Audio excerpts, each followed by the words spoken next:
Adonge thuolo ma dakika 4 to dani mondo mi watieki ang' miyo wach mari mo. King'iyo pinje ma crime ni piny. Gin pinje ma economy ber. Mana achiel kuom gima very important kanyo ta yie kuom kod osiepe ga binde gi te.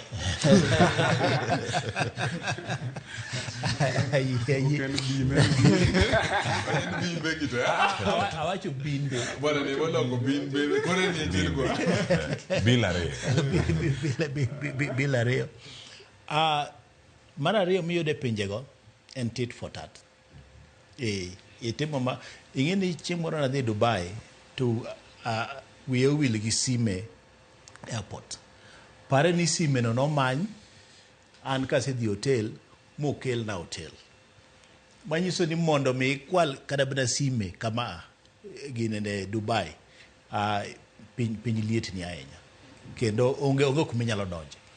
Miyo wachak ng'iya nena dipo ni en tit nikech ka ahinyo billion ka ma ni asenege ni poda ntiere gi right moro ni ambe pod ing'iya mopogore ni kiani ginene tit for tat nyalo bedo ni en gima nyaka wachak ng'iyo koro.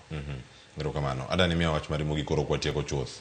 Juma ni ageno wachope giko mare to ndigi moko maponono wadamedo ewiye kae ote maro ne nyakwara moge jwange gigi duto ma wakale. Wacho ni pek mar ngima inflation tie ka gi ka kod weche mamoko mantie. Adani mondo mi akaw thuolo dakika achiel waduto wachiw weche mogik kata kod daktari. An sirikal nyaka ng'i wach uchumi kech mano gima enyo japiny.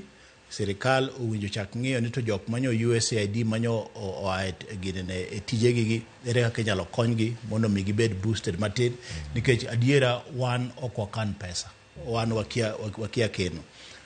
Sirikal owinjo ng'i weche mag security. Anapani jatelo William Ruto is in the right direction. Olem pinjego nikech awinjo ka jomoko bende wacho ni owuotho ahinya. To owuotho ahinya kobedo ni obedo State House ni ok owuothi okia gima timore oko. Kowuok ni owuotho ahinya. Koro an ka kuom pacha omeda wuotho kendo akwaye ni kiny kotieko to dhi Mfangano bende. Iwacho ni moko kodonjo Mfangano. Jotelo mamoko pok ochopo, pok odonjo.